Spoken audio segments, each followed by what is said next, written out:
Good morning, everyone. Welcome to today's Student in the Workplace virtual connection. We are excited to have you here this Friday morning joining us. Today we have with us Ann DeSarro.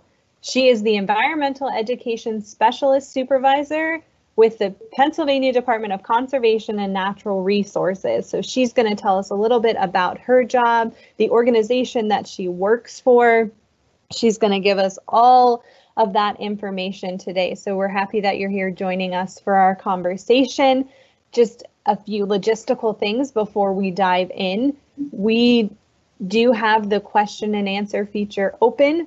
So on your screen, you will see, it looks like a little chat box with a question mark in it. If you click on that, you can submit questions. You can start submitting questions whenever you want at this point, and then with about 15 minutes left, we will go through the Q&A together, and Ann will answer all of the questions that we have come through. So don't feel like you have to wait till the last 15 minutes. You can certainly start submitting those questions now. Without further ado, I'm going to introduce and send live Ann. Ann, thank you for joining us. Thank you for inviting me, and thank all of you participants who are out there interested in learning more about careers. As Ann said, my name is Ann DeSarro, and I work for the DCNR. I work for Pennsylvania State Parks, which is an agency within that, or a bureau within that agency. And the Pennsylvania State Parks oversees 121 state parks in Pennsylvania. So I am going to just share our mission with you so you can learn a little more about who we are. And can everybody see the mission? We aren't seeing it. Okay, I might have to share tray first, and then there it is. Are you seeing it now? I'm gonna send it. I think everyone's seeing it now. Okay, and this is Pennsylvania State Parks mission. We take our mission very seriously as educators because there's a lot of important words and ideas in this mission. Our primary mission of Pennsylvania State Parks is to provide opportunities for enjoying healthful outdoor recreation and serve as outdoor classrooms for environmental education. So there are approximately 100 environmental educators working across the state of Pennsylvania, and we are directly ensconced in the mission. So we feel pretty good about that. That means that we are important, our work is important, and Pennsylvania State Parks sees us as a top priority. All right, so I stopped sharing. You can see me now. I see the red. Yep. All right, great. So a little bit more about the park that I work at and the job that I do. I am the Environmental Education Specialist Supervisor at Presque Isle State Park. And Presque Isle State Park is one of those 121 state parks across the Commonwealth of Pennsylvania. And we are a little bit different in that we are a complex of parks. So our management oversees Presque Isle. It oversees another park that's 13 miles west of us along the shores of Lake Erie called Erie Bluffs, and it oversees the Tom Ridge Environmental Center, which is a large environmental center where we do a lot of our work. So I am going to share now our website so you can get an idea. We'll start with the beautiful picture at the top. This is the official website, so you can go and research more if you're interested, but this is what it looks like. I don't think we're seeing it, Ann. You don't think? Okay. All right.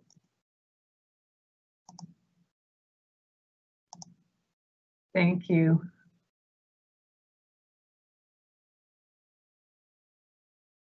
You seeing it now?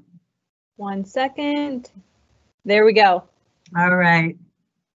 Thank you. So this is what it looks like on most of Presque Isle. We are 7 miles of sandy beaches, and many people who visit us from all over the world think that we are on the ocean because of this large body of water. This is Lake Erie that we're on. Up here at the top, these are the common activities. The number one being swimming in the summer season, but we're also a great place for wildlife watching. Right now, surfing is quite popular because it's wavy in the fall, hiking, picnicking, boating. So those are some of the common activities done here. And if any of you are not from the Erie area, you can see here on this map where we're located. Presque Isle State Park is in the top northwest corner of Pennsylvania. And we're actually 20 minutes from New York and 20 minutes from Ohio. So we get lots of visitors from Buffalo, Cleveland, and we're about 2 hours from Pittsburgh. So 2 hours from Buffalo, 2 hours from Cleveland, 2 hours from Pittsburgh. That's where most of our visitors come from. We have almost 4 million visitors a year, although this year, because of the pandemic, our visitation has doubled. We're already well over 4 million people who have visited our park. Here is a little bit more about what we look like. We're giant sandy arms sticking out into Lake Erie. So here's where my office is, right at the beginning of the arm. That's where I'm sitting right now. But the park is kind of down the hill and a 7-mile peninsula, which, as you probably know, is a body of water surrounded, a landform surrounded on 3 sides by water. The peninsula of Presque Isle is a very fragile, vulnerable, moving, and dynamic landform. There is a high number of changing species here every year, and we have a tremendous number of rare, threatened, and endangered species here because we have rare habitats. We have sand dunes and beaches and palustrian sand plains and savannas. We are a biological wonderland. And so that's what drew me to this place.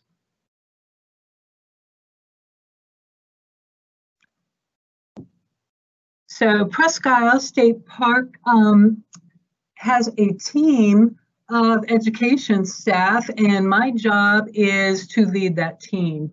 We have about 6 educators who they're called environmental educators, environmental education specialists, actually. Many people see them as the park rangers or the park naturalists because we look like this and we're seen on the park, very official looking, and we will tell you what the proper rules are, but our job is not law enforcement. There are law enforcement rangers that work here as well. Our job is to educate people and engage people and to connect people to the outdoors. One of our primary goals is to foster stewardship, which means wanting to protect special places.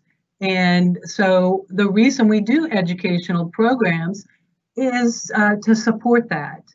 This program I'm doing right now is supporting that. So hopefully you will look more into state parks if you're thinking of a career like this. So the environmental education staff that's on my team, they are out working with students and the public every day. We do live teaching where students and the public come here to the park and we'll lead them on a hike or a hands-on activity, an exploration of the pond. All of our lessons that we do with students do satisfy the Pennsylvania State Educational Standards. So we are working with your teachers to make sure that we're providing a valuable educational experience. We do an awful lot of what's called interpretation, though, and that does not fit within educational standards. That fits within fun standards. Most of you may know that, playing outside is fun from the very youngest years. And many people grew up swimming or fishing or hiking or skiing, riding your bike. we do those kinds of things too with people. And we have a whole schedule year-round that people can sign up for and take a bike ride with us. And while we're riding, we will stop and we'll tell people about the special features of Presque Isle, the nature, the history, the cultural history of the park. And so people can have fun with us. They can learn a little bit more about the park, and they can learn a recreational activity. We just had an archery program a couple weeks ago where people came and we taught them to use a bow and arrow and shoot archery. And so we have a tremendous amount of equipment that we're out using. And so if you like outdoor physical work, if you like biking and walking and skiing and things like that, a big part of this job is doing that. And so it's wonderful to be outdoors all around the year. Even in bad weather, we have proper gear. And so we always say there is no such thing as bad weather. There's just not proper gear. So if you have the proper gear, you can be out in any kind of weather. Let's see. A little bit more about what drew me to this field. When I was very young, I was always interested in science and nature. I grew up on the shores of Lake Erie, and I was the kid that when I went to the library, I would bring home a big stack of science books, and I would do play experiments, and I always naturally just wanted to learn about science. So I, in school, that was a good subject for me. When I got to college, I thought I might want to be a teacher, a science teacher. And so I started out with that as a goal. When I got into the classroom, I really didn't like being stuck inside a classroom and a rigid routine like is in a lot of classrooms, although you're learning from home right now, so that's loosened up. Many students are, and I hope you're enjoying that. But I liked a more open atmosphere. So I kind of switched my career plans in college, and I went for straight biology. I got my degree in biology. I worked in a research lab for a while, which was fascinating. And I loved working with research, but what you don't get in a research lab is there's no interaction with people. You're mostly working on your own, doing very technical or data-related things. You're working on a computer, or you're working, when I first started out, my job was to take care of the lab rats, which I loved. So you're doing hands-on things with science, whatever your lab is researching. I did that for several years, and then I worked in business as well. When I got out of college, I worked in the natural foods industry as a nutritionist, telling people about diet, nutrition, and I did that for about 9 years. And then I had young children, so I stopped working for a year or so, and then was looking to get back into the workforce. And I saw a seasonal position advertised at Presque Isle. It was only a 3-month summer interpreter, and they were looking for someone to drive the boat and to give an interpretive talk on the boat ride. And so I thought, well, that certainly sounds like something fun. It was a nice kind of temporary job while my kids were young. So I started out in that way, in the field, doing that.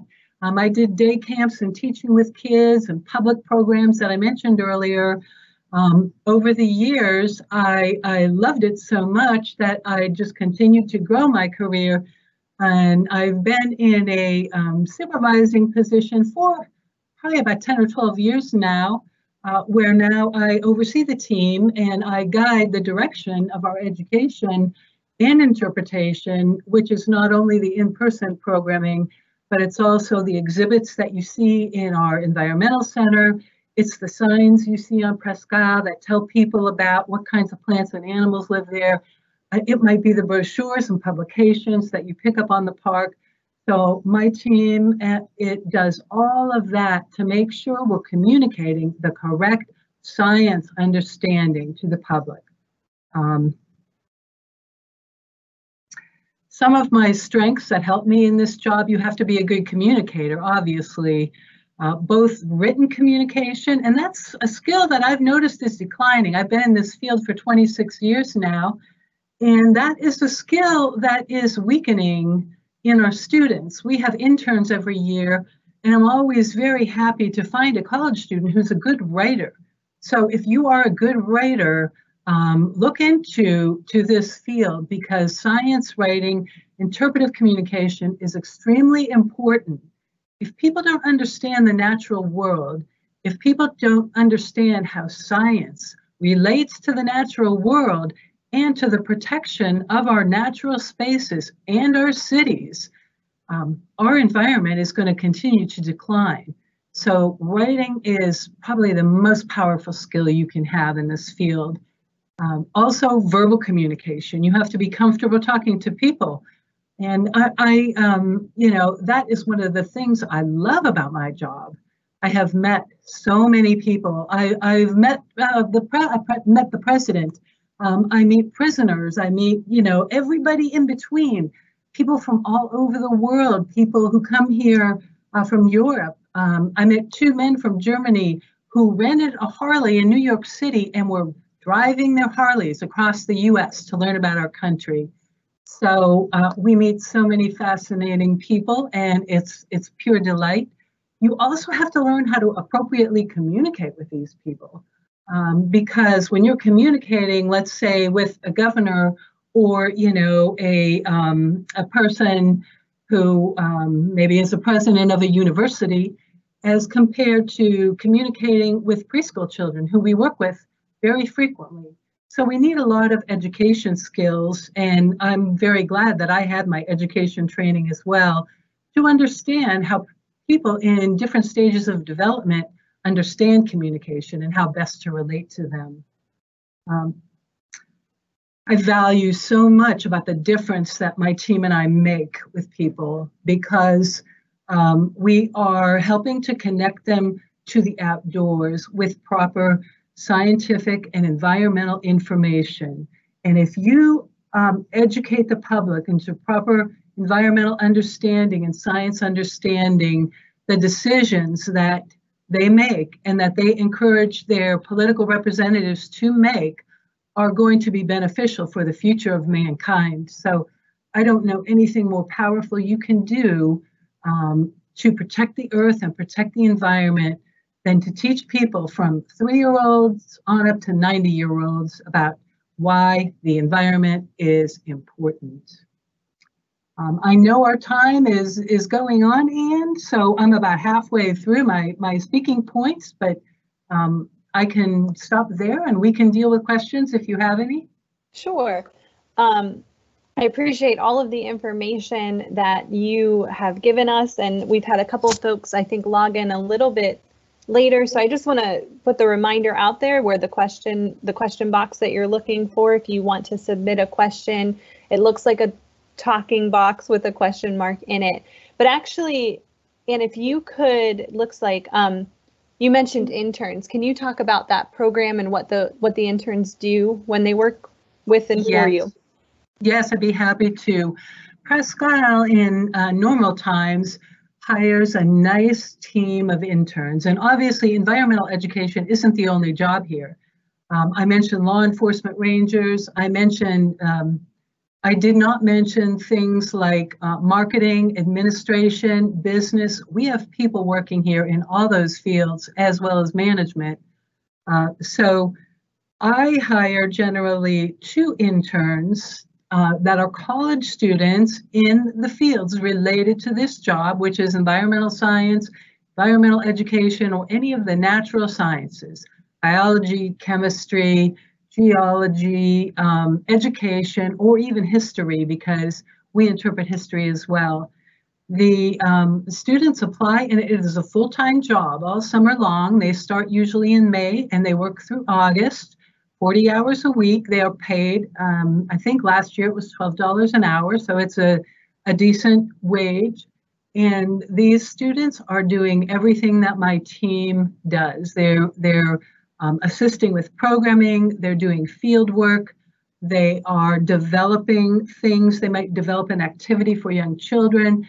They might develop a piece of an exhibit, or they might develop a written publication.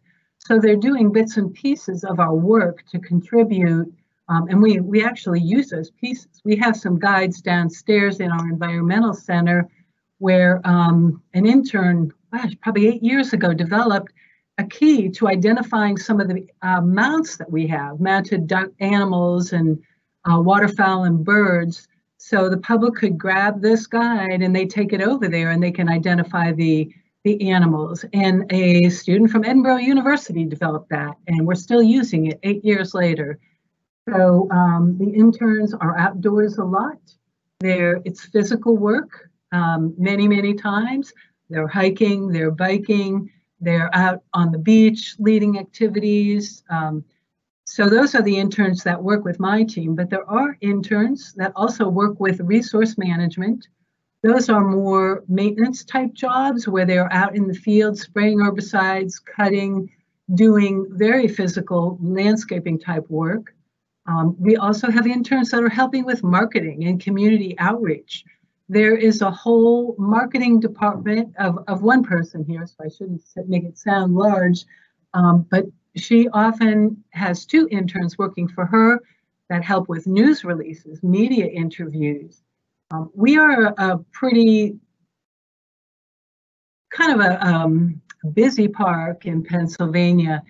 And so often we are the subject of interviews because there's a great deal of local interest in what's going on with issues related to the lake or the beach or the park. So the business end of things. And we have interns that help with that.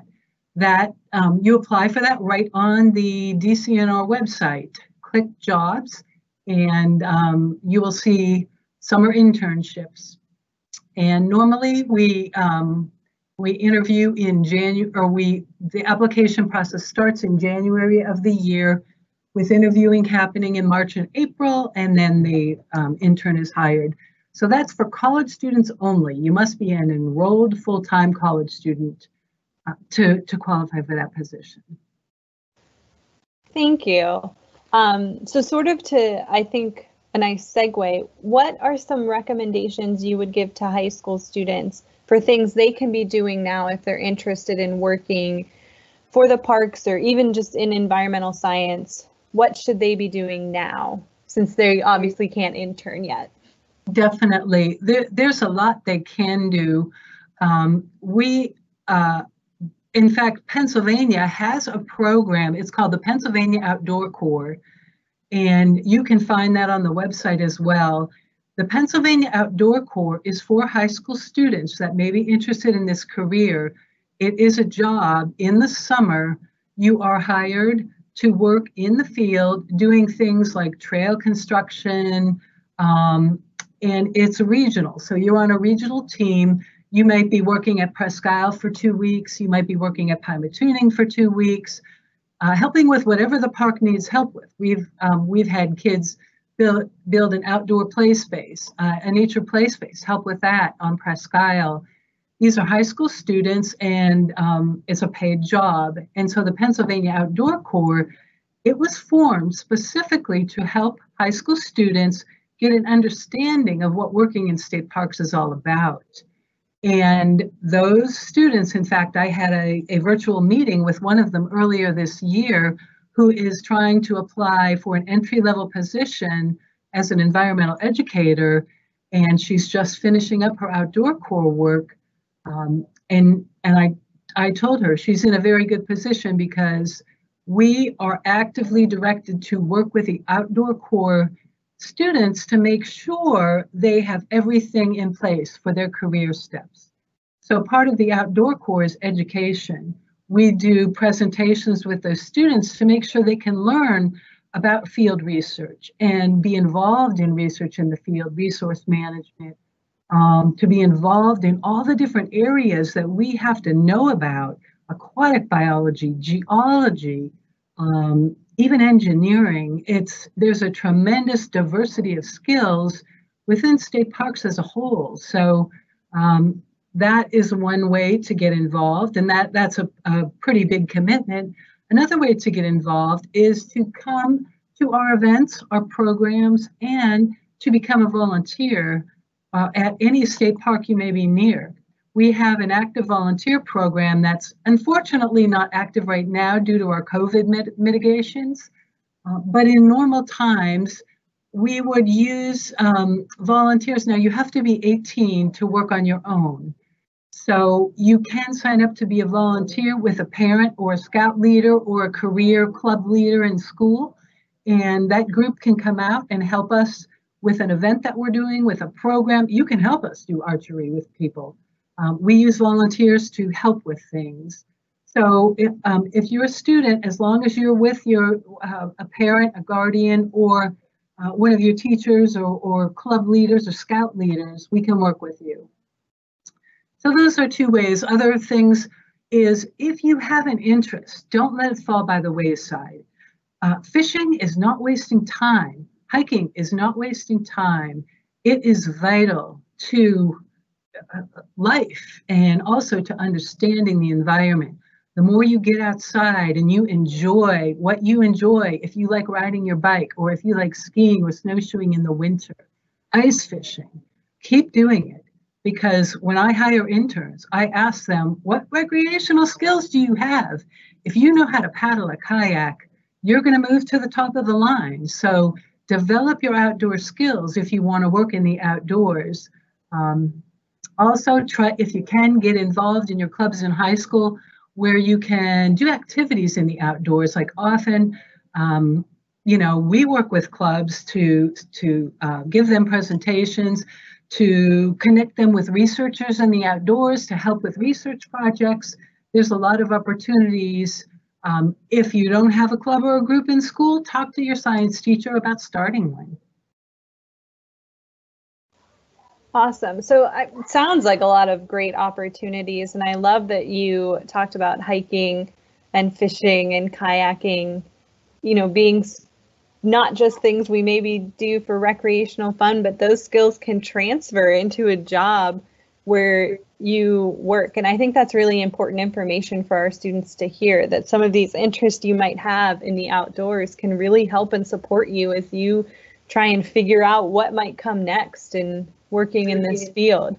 Definitely. One of my team, who has been on my team he's approaching 20 years now, when he was first hired, one thing in his portfolio that he brought to his interview was a certificate. He caught the biggest fish in a fishing tournament. That put him on the top. That was the reason he was hired.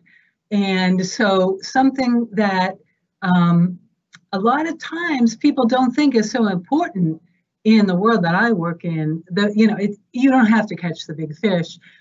It's of course nice if you do, but we tell that story often because you never know what will put you over the edge, what will put you at the top of the list. Don't be afraid when you're interviewing for a job to talk about those kinds of things, because that shows leadership. If you're in scouting, if you're in an environmental group, or even if you've had part-time jobs as you're growing up, delivering papers or working at a restaurant, those skills transfer. And we want to hear about those skills when we interview you. So don't discount those little things. I love that story and I love that message. That's great. That's so great. Well, in the interest of time, we want to be mindful of your time and of our participants' time. I'm going to actually leave you with one final question for especially our high schoolers out there and maybe our seniors who are tuning in. What piece of advice would you give to those students who are trying to figure out what comes next? What piece of advice do you have for our students who are navigating their post-secondary options and trying to figure it all out? My main piece of advice is to follow your number one love, your number one interest, which is what I did. I had a very winding career path to get me here, but it was always connected to what I was interested in, science. Even when I worked in the business and the nutrition industry, it was all about science, and I was communicating about science. So from the outside, it may have looked like, oh, I wasn't using my degree, but I really was. And I don't worry if you are not at the place where you think you should be. Every little step is important. I learned some very important skills from jobs that were completely not in my field. Jobs I had in high school and college. I was a lifeguard, and there's a team of 60 lifeguards working here that I'm very grateful that I did that job because I train those lifeguards now. So it's even things you don't think may relate to your career. The skills you use do relate to your career. So enjoy each step. Don't feel like you're not where you want to be. As long as you're doing, you're like, wow, that was fun today, whatever it is. Awesome. Great advice, and I thank you for sharing that. I want to thank everybody for tuning in today, and especially thank you to Anne for sharing her career journey and about her job in the organization that she works for. For everyone else out there, continue to tune in with us. We've got plenty of these throughout the rest of the fall, so keep tabs on our website. And thank you so much for joining us. Any last words you would like to share? Thank you for giving me this opportunity to share with students, and go ahead and enjoy your journey. Enjoy every moment is what I say to the students. So thanks for listening. Thanks for your attention. It's our pleasure. Thank you to everyone, and I hope we all out there have a great weekend. Bye now.